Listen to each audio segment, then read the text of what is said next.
Me llamo Madison Howell. Tengo 35 años y soy mamá soltera de mi hija Lily, de apenas 8 años. Desde que tengo memoria, mis propios padres se encargaron de decirle a todo el mundo que yo estaba mal de la cabeza. Que era inestable, que vivía confundida y que hasta representaba un peligro para mi propia hija. Y no lo decían solo en privado. Hicieron que toda la familia lo creyera. El día en que leyeron el testamento de mi abuelo, mi padre se levantó, me miró directo a los ojos y soltó una sonrisa fría. Perfecto, así la granja la mantendrá lejos de la gente decente. Mi hermano Carson se rió mientras recibía las llaves de un penthouse de $3 millones en Manhattan. A mí, en cambio, me dejaron una vieja granja de 320 acres perdida en un rincón rural de Pensilvania. Ellos mismos la llamaban el basurero que ella merece. Estaban convencidos de que por fin me habían arruinado la vida para siempre. Pero todo cambió en el segundo en que abrí la puerta de aquella casa vieja y descubrí lo que mi abuelo había escondido ahí para mí. En ese instante, todas las mentiras que mi familia llevaba años contando comenzaron a derrumbarse. Pero antes de seguir, si desde ahorita ya sientes el coraje que yo sentí ese día, aprovecha para darle like al video y suscribirte. Eso ayuda muchísimo a que más personas encuentren historias como esta. Y deja una sola palabra en los comentarios, ¿verdad? Quiero saber cuántos de ustedes también han sido señalados como locos por su propia familia. Ahora sí, volvamos al momento exacto en que abrí la puerta de aquella granja. La sala de juntas de Morrison y Klein olía a cuero caro y dinero viejo. Había una enorme mesa de madera, sillas elegantes y ventanas con vista al centro de Filadelfia. Era el típico lugar donde las familias ricas se reúnen para repartirse herencias como si estuvieran cortando un pedazo de carne en la cena del domingo. Yo estaba sentada en un extremo de la mesa. Mi padre, porque todavía lo llamaba así en ese entonces, estaba al otro lado junto a mi madre y mi hermano Carson. Habían llegado media hora antes. Claro movimiento para imponer presión. Cuando entré, la recepcionista me miró con esa mezcla incómoda entre lástima y miedo. Ella ya sabía quién era yo. La hija inestable. El abogado, Gerald Morrison, aclaró la garganta y abrió una carpeta de cuero. 23 páginas. Las conté una por una. Era el testamento de mi abuelo Thomas. El señor Howell dejó instrucciones muy específicas, dijo Morrison con una voz demasiado ensayada. La herencia será dividida entre sus 2 nietos. Carson se recargó en la silla con los brazos cruzados. Ya sabía perfectamente lo que venía. Todos lo sabían. Aquello no era una lectura de testamento. Era puro teatro.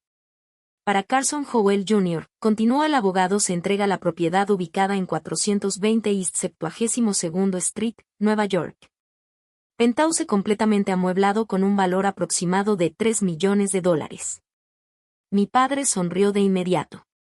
El abogado siguió leyendo.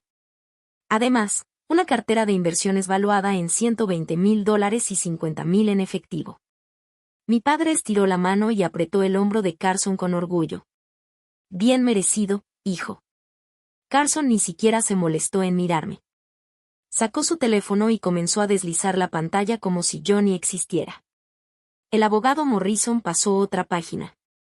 Por un segundo levantó la vista y me observó directamente. Y para Madison Howell, continuó, dejó la propiedad ubicada en 1247 Rural Route 9, Chester County, Pensilvania.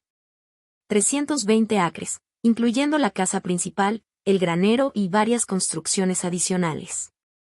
El valor estimado de la propiedad es de aproximadamente $380,000, aunque también existen impuestos atrasados por más de $14,000. La sala quedó en silencio. Mi madre soltó un pequeño sonido, algo entre una risa y un suspiro. Bueno, al menos es algo que sí puede manejar, dijo, asegurándose de que todos la escucharan. Algo sencillo.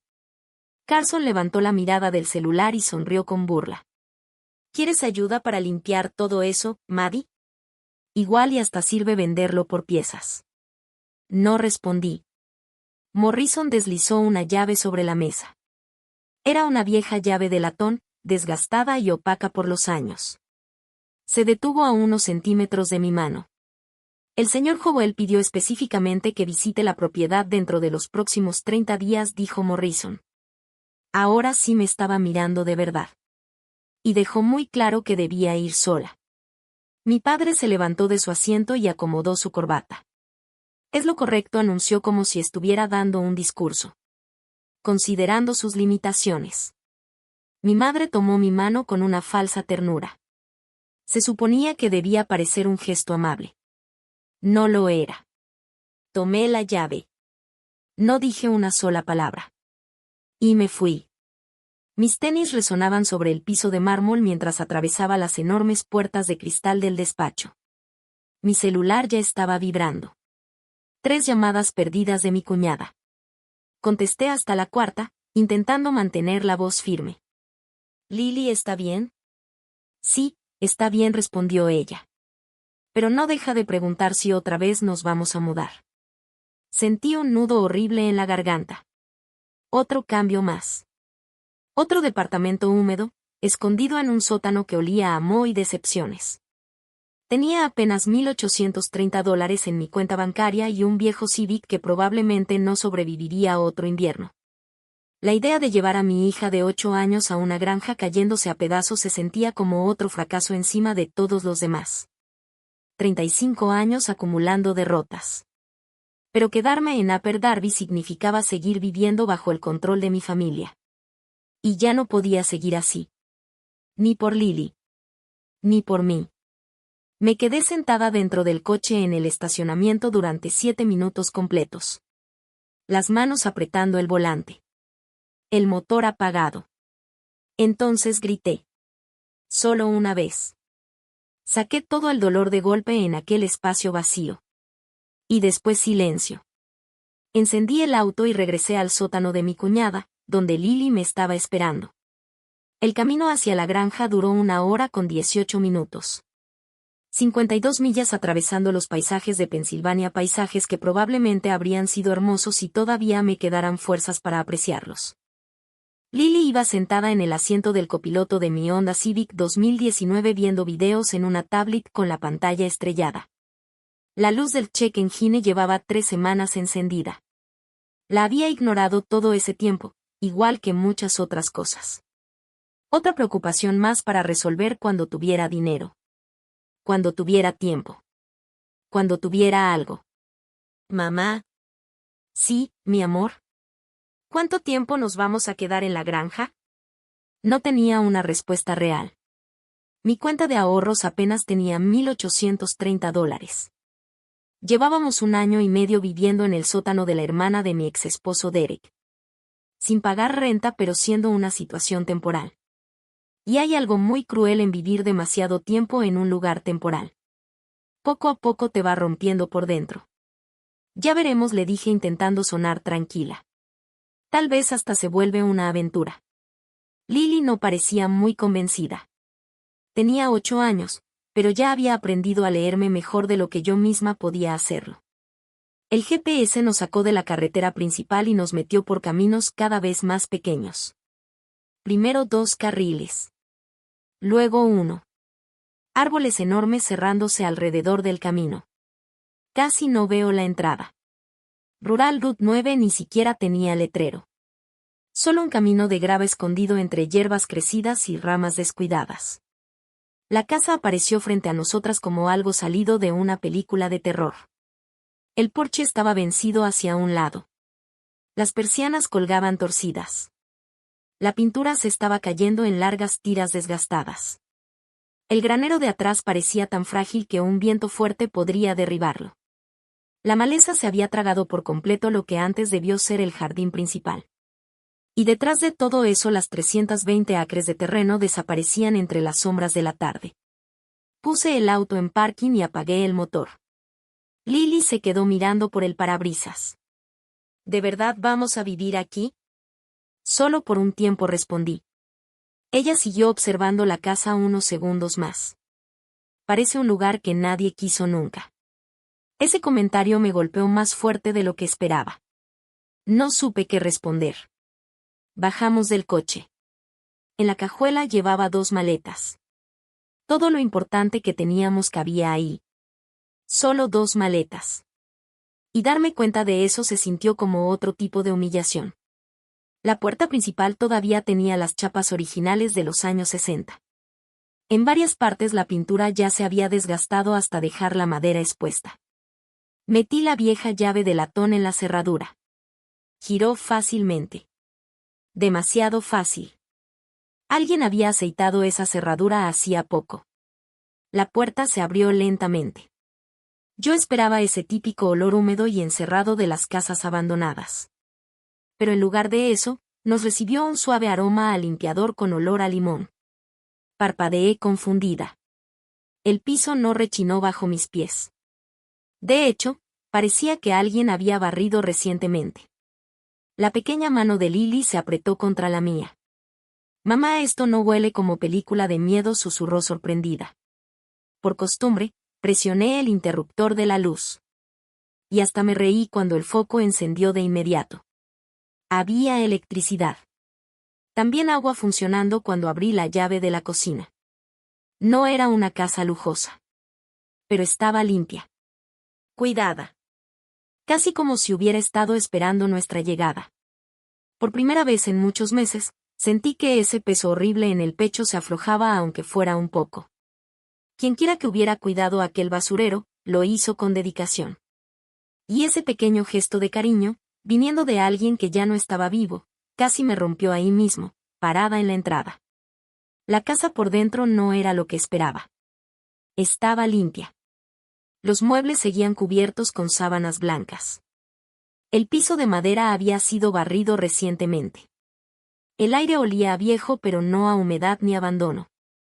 Definitivamente alguien había estado cuidando aquel lugar. Lily entró detrás de mí y sus pasos resonaron por toda la casa.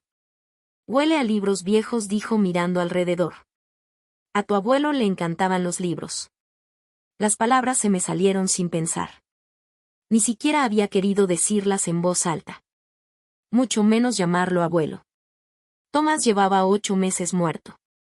Y ni siquiera me permitieron ir a su funeral. Solo causarías problemas en la familia, había dicho mi padre. Lo que realmente quería decir era, no te queremos ahí. La cocina estaba al fondo de la casa. Piso amarillo antiguo, como detenido en otra época. Una mesa en el centro. Y encima de esa mesa un solo sobre blanco. Con mi nombre escrito al frente. Reconocí la letra de inmediato. Era la misma escritura de las tarjetas de cumpleaños que recibía cuando era niña. Antes de que dejaran de llegar. La letra de Thomas. Tomé el sobre con las manos temblando. «Mamá». Lily ya iba subiendo las escaleras. «¿Puedo escoger mi cuarto?» «Claro, mi amor. Escoge el que más te guste». Esperé hasta escuchar sus pasos arriba. Entonces abrí la carta. El papel era grueso. Elegante. Del tipo de papelería que la gente usa cuando quiere que sus palabras importen. «Madison. Si estás leyendo esto, significa que viniste. No estaba seguro de que lo hicieras. Ellos hicieron todo lo posible por mantenernos separados. Y yo se los permití. Ese es mi mayor arrepentimiento. Revisa el closet de mi habitación. La tercera tabla, junto a la pared izquierda. Ahí entenderás todo. Perdón por no haberte dicho la verdad mientras seguía vivo. Pero mereces saber quién eres realmente. Papá». Leí esa última palabra 3 veces. Papá. No abuelo Thomas. No el abuelo. Papá. Doblé lentamente la carta y la dejé otra vez dentro del sobre. Después me quedé mirando la mesa sin poder moverme. Esa sola palabra me dejó sin aire. Me sujeté del borde de la mesa con tanta fuerza que los nudillos se me pusieron blancos. 35 años escuchando que yo era demasiado sensible, demasiado dramática, que algo estaba mal conmigo.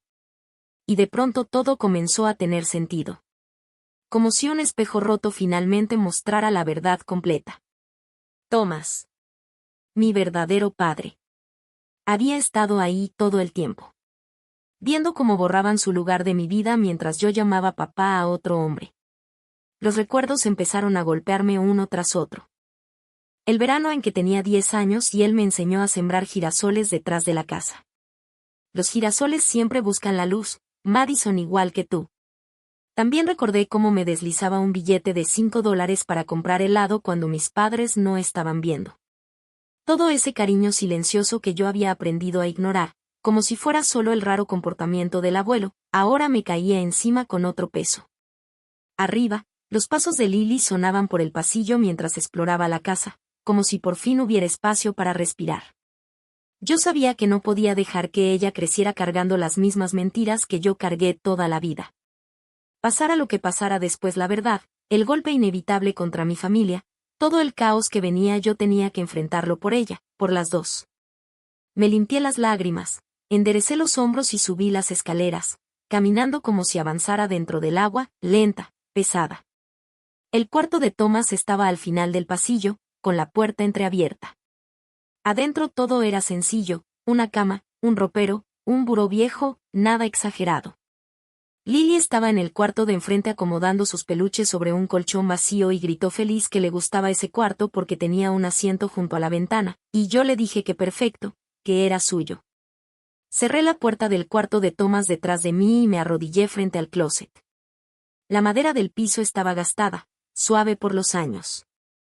Conté desde la pared izquierda, 1, 2, 3. La tercera tabla parecía igual a las demás, pero cuando la presioné, se levantó apenas lo suficiente.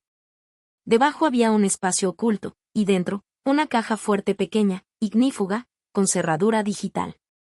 Me quedé mirándola en silencio un minuto entero antes de intentar una combinación que tenía sentido. Mi fecha de nacimiento, 25 de octubre de 1991. Primero la puse normal. Error. Luego al revés. Otro intento fallido. Pero al tercer intento la luz cambió a verde y la cerradura hizo clic. Cuando la abrí encontré carpetas, documentos, un USB, y encima de todo un sobremanila con la letra de Thomas que decía abrir primero. Me temblaban las manos más que antes. Lo abrí y lo primero que vi fue un reporte de laboratorio de LabCorp con fecha de marzo de 2024, menos de un año atrás. Era una prueba de paternidad. Thomas Howell como supuesto padre y Madison Ann Howell como hija, con un resultado de 99.97% de probabilidad. Me quedé sin aire, lo leí otra vez, como si pudiera cambiar. 99.97%. Thomas Howell, padre. Debajo había un acta de nacimiento distinta a la que yo conocía, con sello de Pensilvania, donde decía madre, Eleanor Walsh, el apellido de soltera de mi mamá, y padre, desconocido. Luego saqué otro documento, el que siempre había usado toda mi vida, el oficial, el real, donde aparecía otro nombre como mi padre legal. Mismos datos, distinta historia. 2 papeles. 2 verdades. Y una vida entera construida encima de una mentira. Debajo de los 2 actas había una hoja escrita a mano, en la misma papelería personal de Thomas. La tomé sin saber todavía lo que estaba a punto de romper dentro de mí. Yo soy tu padre biológico. Tu madre y yo tuvimos una relación en 1990, duró 8 meses. Carson Señor, el hombre que legalmente aparece como tu padre, en realidad es tu medio hermano. Él descubrió la verdad cuando tú tenías 12 años. Me obligó a desaparecer de tu vida, me amenazó con declararme incapaz y quitarme la granja. También dijo que si yo hablaba, te iba a usar a ti para destruirte todo, hacerlo un problema legal, lastimarte en el proceso. No podía arriesgar eso. Así que me fui, pero nunca dejé de vigilarte ni de guardar todo. Eres mi hija. Siempre lo fuiste. Perdón por no decírtelo en vida. Me quedé sentada en el piso del closet, con la hoja en las piernas y todos los papeles tirados alrededor. Las manos me temblaban tanto que tuve que soltarlos un momento. El acta oficial que había usado toda mi vida decía otro nombre como mi padre. El acta vieja decía padre desconocido. Y la prueba de ADN era reciente, de apenas 9 meses atrás. Como si Thomas hubiera estado esperando este momento toda su vida. De pronto todo empezó a encajar de la peor manera posible. Las citas de chequeo, las veces que me decían que yo era paranoica cuando notaba cosas raras. Los comentarios de mi familia diciendo que no me parecía a nadie de su lado, y como mi madre siempre cambiaba de tema cuando yo preguntaba por la esposa de Thomas. No era cariño confundido, era control, era silencio forzado. Desde el pasillo, Lily gritó con su voz inocente preguntando si podía quedarse con el cuarto del asiento en la ventana, y ese sonido me regresó a la realidad. No podía quebrarme todavía. No con ella aquí. Si mi familia se enteraba de lo que ahora sabía, iban a intentar otra vez hacerme ver como inestable, como incapaz, incluso podrían usar a Lily contra mí. Sentí un frío fuerte en el cuerpo. Así que respiré hondo, guardé todo otra vez en la caja fuerte, la cerré, y me quedé un segundo en silencio en ese cuarto vacío. Ya te vi, papá, dije apenas en voz baja. Y ya no voy a correr. Vi la hora en mi celular, 6:47 de la tarde. Había pasado más de media hora ahí dentro sin darme cuenta. Lily volvió a llamarme desde abajo preguntando si podía comer algo, y le dije que sí, que buscara lo que quisiera en la cocina, aunque mi voz no sonaba como la mía. Me quedé sentada, viendo los documentos otra vez en mi mente, el ADN, los nombres, la mentira completa. Thomas Howell no era mi abuelo. Era mi padre. Y el hombre al que yo había llamado papá toda mi vida en realidad era mi medio hermano. No sé cuánto tiempo más me quedé ahí, pero fue suficiente para que la luz cambiara por la ventana y para que Lily subiera otra vez a preguntarme si estaba bien. Le dije que sí, que solo estaba cansada. Y cuando me preguntó si podíamos pedir pizza, le dije que mañana, que esa noche íbamos a comer lo que hubiera. Ella lo aceptó sin discutir, como si ya estuviera acostumbrada a no pedir demasiado. Y eso, honestamente, fue lo que más me enojó de todo. Guardé otra vez los documentos en la caja fuerte, cerré el closet y volví a colocar la tabla en su lugar. Después bajé a la cocina y calenté una lata de sopa que encontré en la alacena. La fecha de caducidad era agosto de 2025, justo el mismo mes en que Thomas había muerto. Había dejado la despensa lista, como si supiera que no iba a estar, pero aún así quería asegurarse de que no nos faltara comida. Incluso después de muerto, seguía cuidándome. Comimos en la mesa de la cocina. Lily me contaba emocionada del cuarto que había elegido, del asiento junto a la ventana, de que tal vez podíamos poner cortinas. Yo asentía, respondía lo correcto, hacía los sonidos correctos, pero por dentro mi mente no paraba de girar. Después de cenar la ayudé a prepararse para dormir, le leí un cuento y la arropé con una cobija que todavía olía a guardado. Antes de quedarse dormida me preguntó si esa era ya nuestra casa, y le dije que no lo sabía todavía, cariño, y me dijo que le gustaba porque era tranquila. Se durmió en minutos. Yo bajé otra vez a la cocina y me quedé mirando el sobre la mesa, el que decía papá. Lo tomé, lo releí y luego regresé al cuarto del closet, abrí otra vez la caja fuerte y saqué todo, extendiéndolo en el piso del cuarto. Había más carpetas, más documentos. Uno de ellos decía activos de herencia, solo para Madison. Lo abrí. Era una evaluación independiente de junio de 2024, apenas 2 meses antes de la muerte de Thomas. El terreno de 320 acres estaba valuado en $380,000 en impuestos, pero el valor de mercado real era de 4.2 millones. Me quedé congelada. No era basura. No era un castigo. Eran millones. Había una nota adjunta explicando que la zona estaba a solo unas millas de una expansión urbana, que el terreno podía dividirse en más de 100 lotes, y que su valor real podía subir todavía más. Decía claramente que el gobierno veía una granja, pero los desarrolladores veían oro. Y que él quería que yo supiera las dos versiones. Seguí revisando. Había un portafolio de inversiones a mi nombre con más de $1,500,000. Una cuenta bancaria conjunta con casi $900,000 agregados ese mismo año. Y una póliza de seguro de vida de $500,000 que me tenía a mí como beneficiaria. Hice cuentas rápido en mi cabeza, terreno, inversiones, efectivo, seguro más de $7 millones en total. Mi hermano había recibido un penthouse de 3 millones. Yo tenía más del doble. Y nadie en mi familia lo sabía. En el último documento había una nota pegada con cinta que decía, nos quitaron 35 años. No dejes que te quiten esto también. Y en lugar de sentir alivio, sentí algo peor, una calma fría, pesada, como si la rabia se me hubiera instalado en los huesos y ya no pensara irse nunca. Seguí sacando documentos de la caja fuerte. En el siguiente folder había grabaciones, una memoria USB con 8 archivos de audio, todos con fecha. 2003, 2007, 2010, 2015, 2021, 2023 y 2024. Bajé a la planta baja, encontré mi laptop en una de las maletas, subí otra vez y me senté en el piso del cuarto. Conecté el USB. El primer archivo era de junio de 2003. La calidad del audio era vieja, como grabado con un aparato sencillo, pero las voces se entendían perfecto. La voz de Carson Sr. sonó primero, más joven pero inconfundible. Si algún día le dices la verdad, te destruyo. Ella no es tuya para decirle nada. Luego la voz de Thomas, más baja, como conteniéndose, es mi hija. Legalmente es mía. Tú firmaste los papeles. Yo no firmé nada. Entonces los falsifico, ¿y a quién van a creerle? ¿Al viejo senil o al banquero respetado? Se escuchó silencio y pájaros de fondo. Estaban afuera, en algún lugar privado. Thomas volvió a hablar, con la voz quebrada, se parece a Catherine. Y después, casi sin aire, ¿cómo puedes verla y mentir? La respuesta fue fría, fácil. El audio terminó.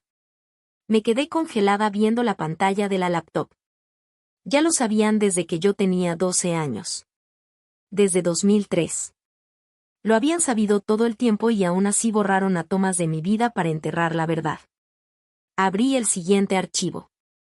Era noviembre de 2007. Mi propia voz, adolescente, 16 años. ¿Por qué no me parezco a nadie en esta familia? ¿Te pareces a tu mamá, cariño? No, no me parezco.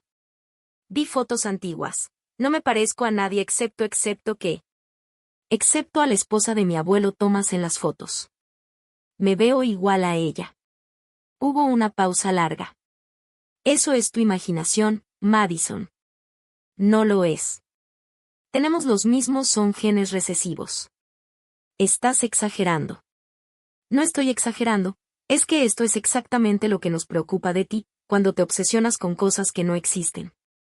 La voz de mi padre, calmada, metiéndose en mi cabeza a los 16 años, haciéndome dudar de mí misma. Avancé al archivo 4. Agosto de 2021. Otra voz, masculina, más vieja. Entiendo su preocupación, señor Howell, pero sin documentos yo tengo documentos. La voz de mi padre. Tuvo un incidente psiquiátrico el año pasado, estuvo hospitalizada. Me preocupa la seguridad de los niños. ¿Qué tipo de incidente? Intento de autolesión. La policía intervino. Estuvo bajo observación 72 horas. Mentira. Nunca fue así. Pero lo decía como si fuera un hecho. Ya veo, respondió la otra voz, probablemente el director. ¿Y usted cree que es un riesgo en el salón de clases? Es inestable. Y si la invitan a renunciar discretamente, puedo hacer otra donación a la escuela. $15,000 en efectivo para el programa de música. Silencio. Es una cantidad importante. Es una inversión en seguridad. Necesito documentos de los padres. Quejas formales. Evidencia. Yo te entrego 3 antes de que termine la semana, ya están redactadas, solo faltan firmas. Señor Howell, esto se siente como proteger a los niños. ¿Está conmigo o no? Hubo otra pausa. Revise las quejas cuando se las envíe. El audio terminó. Lo volví a poner. Luego otra vez. No podía creer lo que estaba escuchando. Habían fabricado quejas, comprado al director de la escuela, destruido mi carrera como maestra solo porque yo hacía preguntas que no querían responder. Seguí avanzando en los archivos. El número 6 era de mayo de 2024, apenas 3 meses antes de que Thomas muriera. Me estoy muriendo. Su voz ya sonaba débil, cansada, real. Lamento escuchar eso. La voz de mi padre, fría, sin una gota de emoción. Ella merece la verdad. Está bien así, no necesitaba a recibirlo todo. La granja, el dinero, las pruebas. No puedes, ya lo hice. El testamento está firmado. El abogado lo tiene. Si lo impugnas, las grabaciones llegan a la policía. Todas. Viejo vengativo, soy su padre. Fallé durante 33 años. No voy a fallarle otra vez. Silencio. Luego la voz de Thomas, firme a pesar de todo, ella es más fuerte que todos ustedes. Y después, y lo va a demostrar. El audio terminó. Cerré la laptop y me quedé en la oscuridad del cuarto, sin moverme. Él sabía que se estaba muriendo. Pasó sus últimos meses construyendo un caso, no para un juicio para mí. Abrí la siguiente carpeta, fotografías. La primera imagen era vieja, deslavada por el tiempo. Una mujer de unos 30 y tantos años parada frente a esta misma casa. La misma casa. Tenía cabello oscuro, ojos verdes grandes y una forma de la línea del cabello que reconocí de inmediato. La había visto antes en el espejo. En la parte de atrás estaba escrito, Catherine Howell, 1986, 35 años. La mujer que había muerto 3 años después. Seguí viendo fotos. Catherine a los 25, a los 30, a los 40 y en cada una era imposible no verlo. Era como verme a mí misma en otra época. Mismo rostro, mismos ojos, misma expresión. No era una coincidencia. Era genética pura. Por eso no me parecía a mi supuesto padre. Porque no era su hija. Era hija de Thomas. Un reflejo vivo de Catherine. Al fondo del montón había una última foto. Thomas sosteniendo a un bebé de unos 6 meses. La fecha atrás decía mayo de 1992. Él no miraba a la cámara. Miraba al bebé. Con una expresión de amor tan clara que dolía verla. En la parte de atrás, su letra decía, mi hija. Los ojos de Catherine. Me quedé sosteniendo esa foto mientras las lágrimas me bajaban sin que yo lo notara siquiera.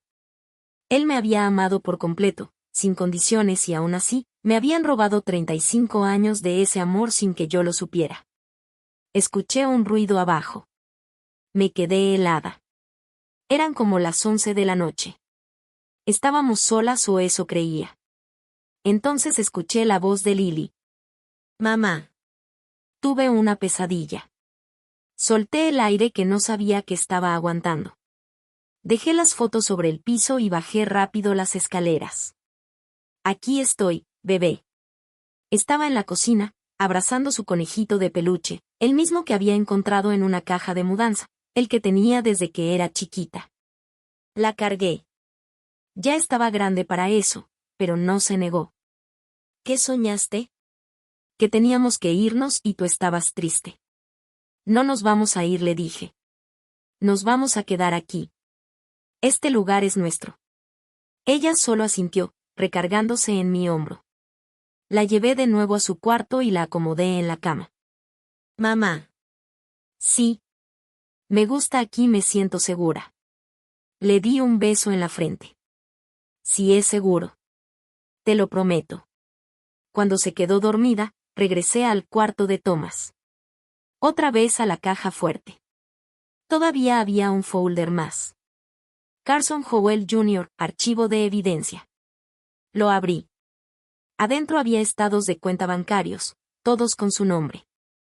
Movimientos de dinero entre 2019 y 2023. Retiradas grandes. En total, $28,000 en efectivo. Luego, un documento que me heló la sangre, una escritura de transferencia de propiedad con mi firma supuestamente. Pero yo nunca había firmado eso. Era una falsificación. Thomas lo había demostrado con un análisis de escritura, la firma estaba trazada, no era auténtica. Después venían documentos del SAT/diagonal IRS. Ingresos ocultos por más de $340,000 en 2022. Y más abajo cheques. Pagos de $15,000 a la escuela. Y pagos menores a padres, $1,000 cada uno. Nombres borrados, pero el mensaje era claro. Thomas no solo había guardado pruebas de su propia historia, había documentado todo. Cada mentira. Cada abuso. Cada movimiento. Al fondo del folder había una nota escrita a mano. Tu hermano no es cruel porque sea malo. Es cruel porque tiene miedo. Pero el miedo no justifica el robo. Usa esto como lo necesites. Confío en tu juicio. Te hicieron creer que estabas rota. No lo estás. Nunca lo estuviste. Eres mi hija. Y eres más fuerte que todos ellos. Cerré el folder con las manos temblando. Guardé todo otra vez en la caja fuerte, la cerré y volví a poner la tabla en su lugar. Bajé a la cocina. Me preparé un té que ni siquiera tomé. Y me quedé sentada en la mesa hasta que amaneció. Al día siguiente, por primera vez en 2 años, le escribí a mi padre. Necesitamos hablar. Sobre Thomas. Sobre quién soy en realidad. El mensaje fue visto a las 8:34 de la mañana. No hubo respuesta. Preparé desayuno para Lily.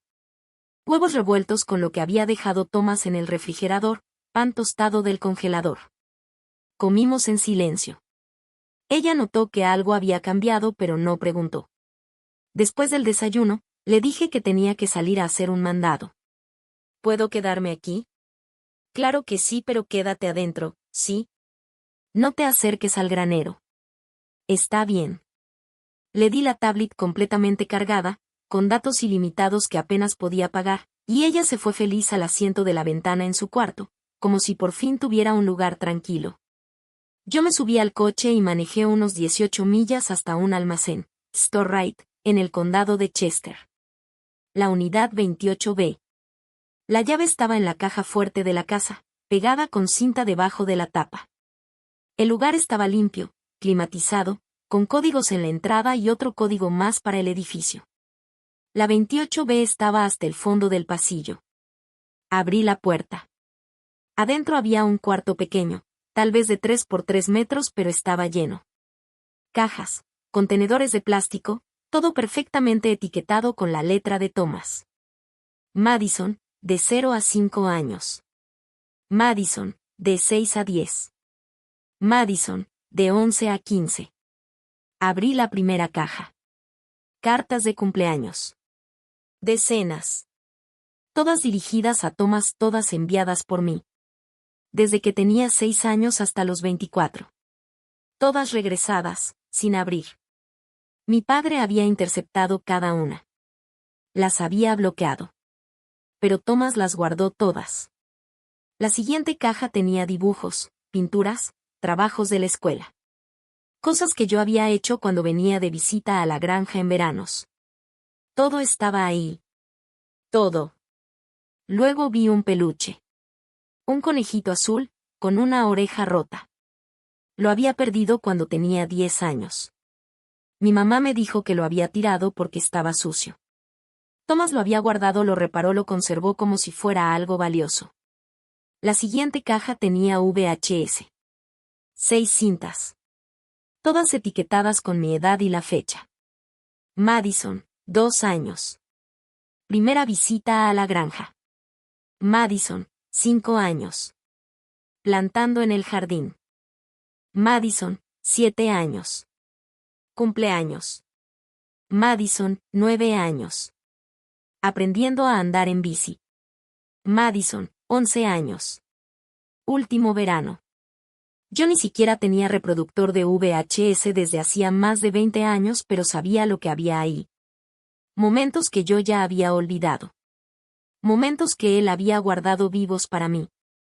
Abajo de todo había un diario de piel, grueso, gastado. Lo abrí al azar. 15 de junio de 2003. Carson vino hoy. Descubrió los videos que he estado grabando y los dibujos que guardo. Me dijo que si vuelvo a contactar a Madison, me van a declarar incompetente y me van a quitar la granja. Dijo que va a usar la casa que ella ama como presión. Pensé en pelear, en abogados, pero amenazó con arrastrarla a todo esto. No puedo hacerle eso a ella. Voy a esperar. Voy a guardar todo. Cada carta, cada foto. Y algún día, cuando sea el momento, le voy a dar la verdad aunque ese día ya no esté vivo. Pasé páginas sin poder respirar bien. Y llegué al último registro. 20 de julio de 2025. Estoy muriendo. Los doctores dicen que me quedan 2 meses. He hecho las paces con eso. Cambié el testamento. Todo es para ella. La granja. El dinero. Las pruebas. Le dejé instrucciones a Morrison. Tiene que venir sola. No habrá interferencias. Carson va a estar furioso, todos lo van a estar. Pero para ese momento, yo ya no voy a estar aquí. Y ella va a tener todo lo que necesita. Fui una decepción como padre. Me dejaron en silencio a la fuerza. Pero esta vez no voy a fallarle. Ella va a entender por qué me mantuve lejos. Tiene que entenderlo. Te amo, Madison. Siempre te he amado. Eres mi hija, el regalo de Catherine para mí. Lo único bueno que hice en esta vida. Perdón por no decírtelo cuando aún estaba vivo. Pero ahora lo sabrás y eso tiene que ser suficiente. Cerré el diario. Me senté en el piso de concreto de la bodega y por primera vez desde que Thomas murió, me rompí. No fue llanto silencioso. Fue un llanto completo, profundo, de esos que te sacuden todo el cuerpo. Él me había amado. Nunca dejó de hacerlo. Y a nosotros nos robaron cada momento que pudimos haber tenido. Me quedé casi 2 horas en esa bodega revisando cajas, leyendo su diario, entendiendo por fin todo lo que me habían quitado. Cuando regresé a la granja, Lily seguía exactamente donde la dejé, en el asiento de la ventana con la tablet. Levantó la mirada cuando entré. ¿Estás bien, mamá? Sí, estoy bien. Te ves triste. Un poquito, pero estoy bien. Y volvió a su programa como si nada. Yo subí otra vez al cuarto, abrí la caja fuerte y tomé fotos de todo, la prueba de ADN, los actas de nacimiento, la escritura falsa, los estados de cuenta, los metadatos de las grabaciones, todo. Después busqué abogados en Filadelfia. Derecho familiar, fraude de herencias. El primero no contestó. El segundo estaba ocupado. El tercero ya no tenía citas. El cuarto respondió. Pase Lab Group, habla Jennifer. Hola, me llamo Madison Howell. Necesito una consulta. Es por fraude de herencia y documentos de identidad. ¿Puede darme un resumen? Respiré hondo. Acabo de descubrir que mi abuelo en realidad era mi padre biológico. Mi familia lo ocultó por 35 años. Me manipularon, destruyeron mi carrera y trataron de robarme la herencia que él me dejó. Tengo pruebas de ADN, grabaciones, documentos de fraude, todo. Silencio. Señora Howell, ¿puede venir mañana? Sí. ¿A las 9? Ahí estaré. Colgué. Y entonces mi celular vibró. Un mensaje de un número desconocido, pero reconocí el código de área de Manhattan. Necesitas firmar unos papeles. Mañana vamos a la granja con tu papá. Llevamos todo lo que necesitas. Carson Jr. Lo miré en silencio. Y escribí de vuelta. ¿Qué tipo de papeles? 3 puntos aparecieron, estaba escribiendo. Transferencia de bienes. No estás capacitada para manejar una propiedad así. Te la compramos. Precio justo. ¿Cuánto? $400,000. Más que generoso considerando el estado. Solté una risa. Solo una risa. En voz alta. 400,000. Escribí. La granja vale 4.2 millones. Los 3 puntos desaparecieron. Aparecieron otra vez. Y luego desaparecieron. El celular sonó otra vez. Carson Jr. Contesté, pero no dije nada. ¿Quién te dijo eso? Su voz sonaba tensa, incómoda. Tu abuelo Thomas. Silencio. Dictamen independiente de junio de 2024. ¿Quieres que te lea el número de serie del documento o te basta? Ese viejo ya estaba senil, no puedes confiar en. También tengo la prueba de ADN. Otra vez silencio. Esta vez más largo. 38 segundos. Los conté. No sé qué crees que encontraste, dijo por fin. LabCorp, marzo de 2024. Prueba de paternidad. Thomas Howell como supuesto padre. Madison Ann Howell como hija. Resultado, 99.97% de probabilidad. Pausa. ¿Quieres que siga? Colgó. 4 minutos después llamó mi padre. El hombre al que yo había llamado papá toda mi vida. No contesté. Dejó un buzón de voz. Lo puse en altavoz. Madison, tenemos que hablar esto con calma. Estás confundida. Nosotros podemos explicarlo todo. No hagas nada impulsivo. Mañana vamos temprano. Hablamos como familia. Borré el mensaje sin pensarlo. Luego le escribí a la abogada. ¿Podemos mover la reunión a hoy? Es urgente. Ellos vienen mañana. Respondió en menos de 2 minutos. 4 de la tarde hoy. Haré espacio. El despacho estaba en una casa antigua convertida en oficina, en el centro de Filadelfia. Ladrillo por fuera, moderno por dentro. Jennifer Pace tenía unos 40 y tantos, cabello oscuro recogido, mirada firme detrás de unos lentes sin marco. Había reservado toda la tarde para mí. Puse todo sobre la mesa de juntas: prueba de ADN, actas de nacimiento, valuación de la granja, grabaciones, fotos, escritura falsa, estados de cuenta de Carson Jr. Ella revisó todo con calma, tomando notas, haciendo preguntas. ¿Cuándo descubriste todo esto? Hace 2 días. ¿Y ellos saben que tienes copias?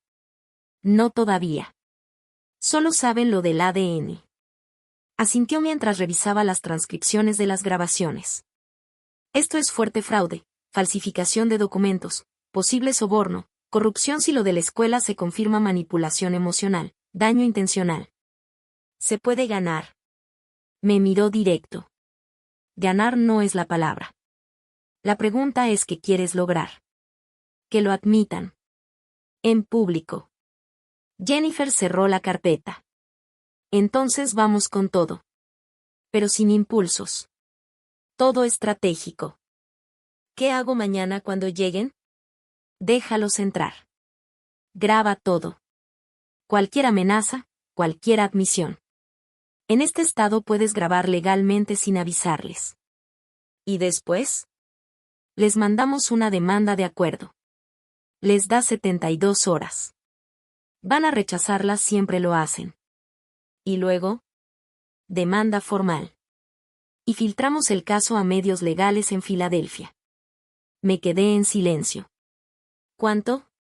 Para empezar, 1.2 millones por daños, pérdida de ingresos y daño emocional. Negué despacio. No van a pagar eso. Jennifer no se inmutó. No es para que paguen. Se inclinó un poco hacia adelante. Es para obligarlos a elegir, o pagan o se les cae la reputación entera. Miré los documentos esparcidos sobre la mesa. Toda la evidencia que Thomas había reunido durante años. Respiré hondo. Hazlo, dije. Llegaron al día siguiente a las 8:42 de la mañana. Una camioneta SUV negra. Los 3 juntos, Carson Sr., mi madre y Carson Jr. Yo había enviado a Lily con la hermana de Derek. Cosas de adultos, le dije. No preguntó más. Yo los esperaba en la cocina, con el celular en el bolsillo y la grabadora ya encendida. No tocaron la puerta. Entraron directo. Madison, empezó mi padre, con esa voz controlada de siempre. Tenemos que hablar de lo que encontraste.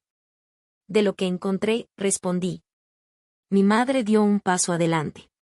Ya traía la cara preparada, preocupación falsa, lágrimas listas.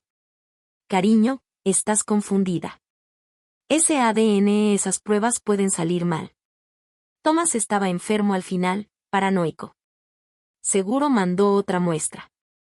La muestra era de mi diente de leche. El que él guardó desde que tenía 6 años. Hay una carta explicándolo. Se quedó callada un segundo. Cambió de estrategia. Carson Jr. cruzó los brazos. Mira, aunque el test fuera real, que no digo que lo sea, no cambia nada. Carson Sr. es tu padre legal. Eso es lo que importa. Yo lo miré fijo. Después miré a Carson Sr. El hombre que me crió mientras me hacía dudar de mí misma toda la vida. No eres mi padre. Eres mi medio hermano. Se le tensó la cara apenas. Pero lo vi. Eso no es, intentó decir. Thomas Howell es mi padre biológico. Tú eres su hijo. Eso nos convierte en hermanos, no en padre e hija. Mi voz no temblaba. Mi acta de nacimiento fue falsificada. Tengo la original. Dice padre desconocido. La otra, con tu nombre, se hizo 6 meses después. Eso es fraude. Mi madre empezó a llorar. Esta vez no eran lágrimas actuadas. Madison, por favor, solo queríamos protegerte. Evitar el escándalo. Solté una risa corta. ¿Protegerme? Me metieron a una evaluación psiquiátrica falsa. Sobornaron a mi director para que me despidieran. Dijeron que era inestable para que nadie me creyera, ni siquiera mi hija. Carson Jr. dio un paso adelante. No puedes probar nada de eso. Sí puedo. Los miré a los tres. Tengo grabaciones. 8. Desde 2003. Donde tu padre amenaza a Thomas. Donde hablan de cómo construir la mentira sobre mi salud mental. Y otra donde ofrecen $15,000 en efectivo al director para que yo renunciara. Silencio. El rostro de mi padre ya no estaba controlado. Estaba rojo. Si haces esto, dijo entre dientes, ¿qué vas a hacer? Me acerqué un poco. ¿Volver a internarme? ¿Otra vez? ¿Con qué excusa? Puse la mano sobre mi bolsillo. Ya no estoy sola. Tengo una abogada. Tengo a un contador forense revisando todo el patrimonio. Y además tengo documentación de cada crimen que han cometido contra mí en los últimos 20 años. Eso es extorsión, dijo Carson Sr., ya sin paciencia. No respondí. Son consecuencias. Mi madre intentó acercarse a mí. Me moví hacia atrás. Perdón, susurró.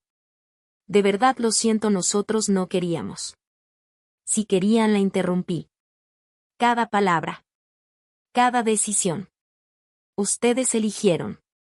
Y no una vez durante 35 años. El ambiente se puso más pesado.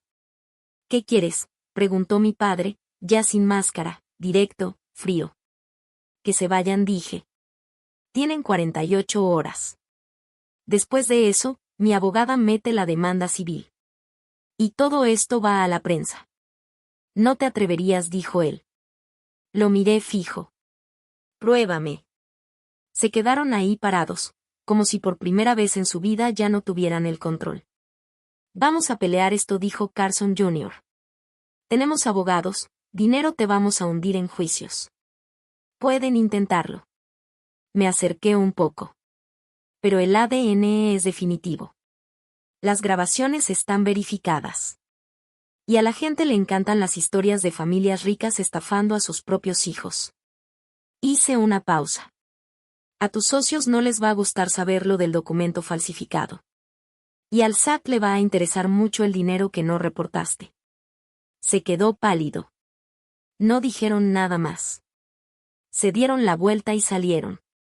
Los vi por la ventana de la cocina, la camioneta alejándose por el camino de tierra hasta desaparecer. Ahí apagué la grabación del celular. 47 minutos de audio. Cada amenaza. Cada confesión. Se lo envié a Jennifer con un solo mensaje. Vinieron. Estamos listos. Jennifer se movió rápido. En menos de 24 horas ya tenía listo el acuerdo. 12 páginas con todo detallado, pruebas, anexos, fundamentos legales. La demanda era clara. $1,150,000 por daños. Disculpa pública en el Philadelphia Inquirer. Renuncia de Carson Jr. a la empresa familiar. Orden de no contacto conmigo ni con Lily. 72 horas para aceptar. Si no, demanda civil formal, cargos por fraude y soborno, y publicación total de pruebas en medios. Se envió el 8 de abril de 2026. El 9 de abril, 10:15 de la mañana, firmaron la recepción. El 11, su abogado respondió. Las exigencias de la señora Howell son absurdas y sin fundamento. Nuestros clientes niegan todas las acusaciones. Cualquier intento de difamación tendrá consecuencias legales inmediatas. Jennifer leyó el mensaje y sonrió. Perfecto, dijo. ¿Creen que estamos jugando? La miré. No estamos jugando. No respondió ella. No estamos jugando. El 18 de abril de 2026 presentamos la demanda en la Corte de Pensilvania, en el Tribunal de Pleitos Comunes de Filadelfia. Madison Howell contra Carson Howell Sr., Eleanor Howell y Carson Howell Jr. Cargos: fraude, conspiración, falsificación, robo de identidad y daño emocional intencional. El documento entró como registro público. Y no tardó en explotar. Para el 20 de abril, ya estaba en las noticias. El Philadelphia Inquirer: mujer descubre que su abuelo en realidad era su padre y denuncia décadas de fraude familiar. KYW News Radio: secreto de herencia en Chester County sale a la luz tras 35 años. Billy Penn: prueba de ADN expone esquema de manipulación de herencia. El 23 de abril, la empresa de Carson Jr. sacó un comunicado: renuncia inmediata por motivos personales. El 25, la Junta Escolar anunció una investigación interna sobre decisiones laborales del 2023, incluyendo mi despido. Y el 28 de abril su abogado llamó a Jennifer. Querían negociar. La reunión de acuerdo se hizo en el mismo lugar donde habían leído el testamento de Thomas. Mismos escritorios de madera, mismas sillas de cuero, mismo aire frío de oficina elegante. Jennifer estaba a mi lado. Su asistente con la laptop abierta, grabando todo. Del otro lado, Carson Sr., mi madre, Carson Jr. y su abogado. Un hombre llamado Richard Sterling, traje caro, cara cansada. Estamos aquí para resolver esto de forma privada, dijo él. Mis clientes reconocen que hubo malentendidos. Solté una risa leve. ¿Malentendidos? ¿Así le llaman a 35 años de fraude? Señora Howell, ese lenguaje no ayuda. Tampoco ayuda a falsificar documentos, sobornar escuelas o robar firmas en escrituras. Sterling carraspeó. Mis clientes ofrecen $650,000. A cambio, usted retira la demanda y firma un acuerdo de no difamación. ¿Sin disculpa pública? Eso no está sobre la mesa. Jennifer se inclinó hacia adelante. Entonces tampoco lo está el acuerdo. Su voz fue firme. Vamos a pedir descubrimiento completo. Vamos a declarar a cada uno bajo juramento. Todo audio, todo documento, todo sale en corte. Y cuando ganemos, porque vamos a ganar, esto se vuelve también un caso criminal. Silencio. Sterling miró a sus clientes. Carson Jr. fue el primero en romperlo. Esto es una locura, somos familia. Lo miré directo. No. Ustedes no son mi familia. Pausa. Son personas que comparten mi ADN y cometieron delitos. Mi madre volvió a llorar. Madison, por favor, piensa en Lily. ¿Quieres que crezca sabiendo esto? La miré sin moverme. Sí. Quiero que sepa la verdad. Yo quiero que ella entienda que la gente que te ama no te miente durante 35 años. Y que la familia no es la sangre, es el respeto. Eleanor se cubrió la cara con las manos. Ya no tenía más que decir. Carson Sr. por fin habló. ¿Qué quieres? Lo miré sin apartar la vista. Quiero que admitan lo que hicieron. Por escrito. Publicado donde todo el mundo lo vea. Hice una pausa. Quiero el dinero del acuerdo. Y los quiero fuera de mi vida. ¿Y si nos negamos?, preguntó él. Entonces nos vemos en corte. Mi voz fue tranquila. Y cada socio de Carson Jr. va a recibir las pruebas. Cada persona de su club privado va a leer esto. Y cada padre en la escuela nueva de Lily va a saber exactamente qué clase de gente son. El abogado intentó una vez más. Señora Howell, tal vez podemos llegar a un punto medio. Jennifer cerró su portafolio. Se acabó la conversación. Nos levantamos. Y salimos. El 29 de abril aceptaron. Términos del acuerdo: $1.150.000 pagados en 60 días. Declaración pública en el Philadelphia Inquirer reconociendo que yo soy hija biológica de Thomas Howell y que sus acciones me causaron daño emocional y financiero grave. Carson Jr. renunciaba a la empresa familiar. Orden de no contacto. Caso cerrado con prejuicio. El 2 de mayo de 2026 salió la declaración pública. Reconocemos que Madison Howell es la hija biológica de Thomas Howell, 1951-2025, y que nuestras acciones durante décadas le causaron daño significativo. Ofrecemos una disculpa y respetamos su privacidad. Compré el periódico. Y lo enmarqué. No por venganza. Por Lily. Para cuando crezca y pregunte por qué no ve a esa parte de la familia, voy a enseñarle esto. Y le voy a decir la verdad, que la familia no es algo con lo que naces, es algo que se construye. Las semanas después fueron raras, como un vacío tranquilo. Jennifer me había advertido, las familias con dinero no se rinden fácil. Y tenía razón. Empezaron las llamadas de números desconocidos. Mensajes bloqueados. Un buzón de voz de Carson Sr. amenazando con sacar mi historial mental para desacreditarme. Guardé todo. Y se lo mandé a Jennifer. En Pensilvania las leyes de grabación son complicadas, pero Thomas había sido inteligente. Algunas llamadas las grabó cuando estaba en Nueva Jersey, donde solo una persona necesita saber que está siendo grabada. Eso hizo todo legal. Jennifer dijo que con eso, más los documentos bancarios, las escrituras falsas, la evaluación independiente y el ADN, el caso civil ya era sólido. Pero aún así yo casi no dormía. Lily lo notó. Y empezó a meterse otra vez a mi cama, como cuando era más chiquita. «Mami, ¿ya se fueron las pesadillas?» Yo la abrazaba fuerte. «Casi, bebé, casi estamos a salvo». Poco a poco, el miedo se fue convirtiendo en algo distinto, algo más firme. Tranquilo, pero decidido. Esperanza. Empecé a hacer planos de remodelación en sobres viejos y a investigar arrendamientos agrícolas orgánicos para parte del terreno. Por primera vez en años, el futuro ya no se sentía como algo que tenía que sobrevivir, sino como algo que podía construir. El dinero llegó a finales de junio, $1.150.000. Después de los honorarios de Jennifer y los impuestos, me quedaron alrededor de $980.000 en el banco. La granja volvió a ser evaluada, valor confirmado, $4.2 millones. Decidí no venderla todavía. En lugar de eso, la renté a una cooperativa de agricultura orgánica por $3.000 al mes. Ellos trabajarían la tierra, yo me quedaría con la casa.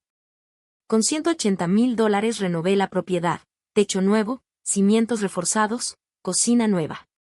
La casa que Thomas amó ahora empezaba a convertirse en nuestro hogar. También creé un fondo de becas en nombre de Thomas y Catherine, $50.000 al año para hijos de padres solteros, niños a los que les dijeron que no eran suficientes. Niños como yo. Volví a dar clases, pero desde casa. Tutorías privadas. 6 alumnos. Niños que solo necesitaban a alguien que creyera en ellos. Y a finales de julio, Lily y yo fuimos al cementerio donde estaba enterrado Thomas. Nunca me dejaron ir a su funeral. Sería incómodo para la familia, dijeron. Ahora estábamos ahí. Frente a su tumba. Una lápida sencilla. Thomas Howell, 1951-2025. ¿Era tu bisabuelo?, preguntó Lily leyendo. Sí. Entonces, ¿sí es mi tatarabuelo de verdad? De verdad. Ella dejó un girasol sobre la tumba.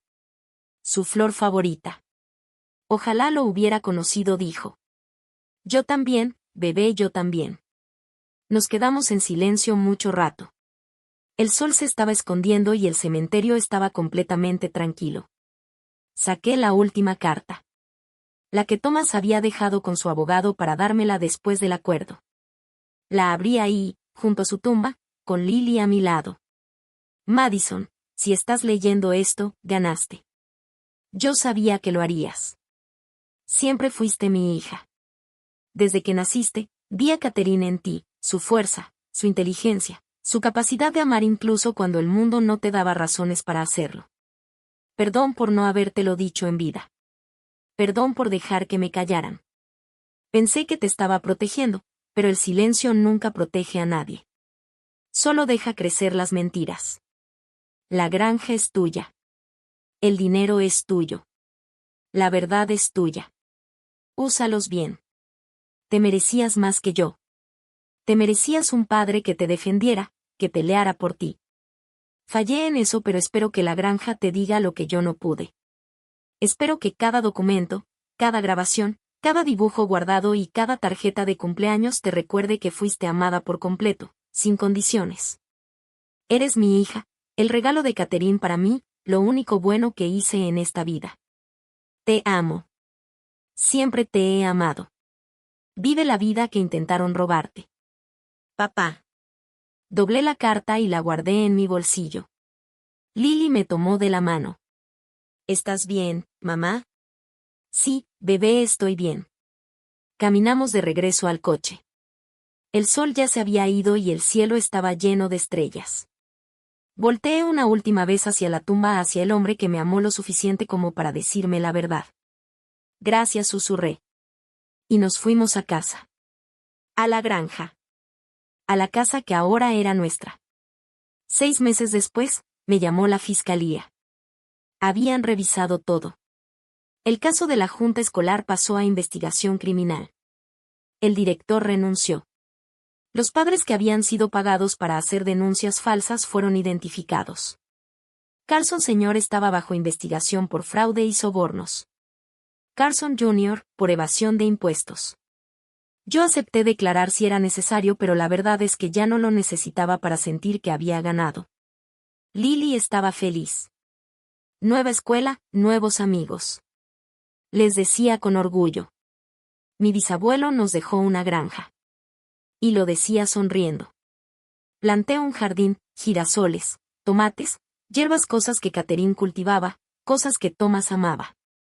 Y en las noches tranquilas, cuando Lily ya dormía, me sentaba en el porche recién reparado, ya sin crujidos, ya sin ruinas.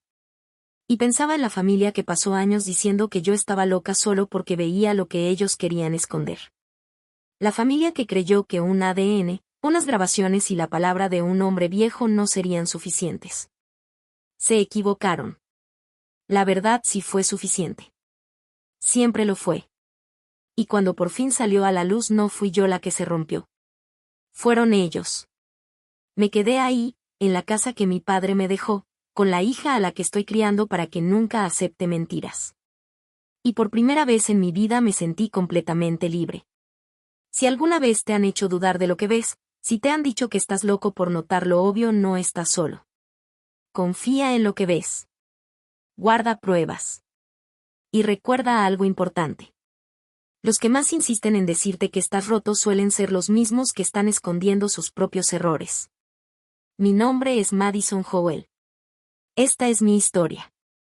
Y ya no voy a callarme.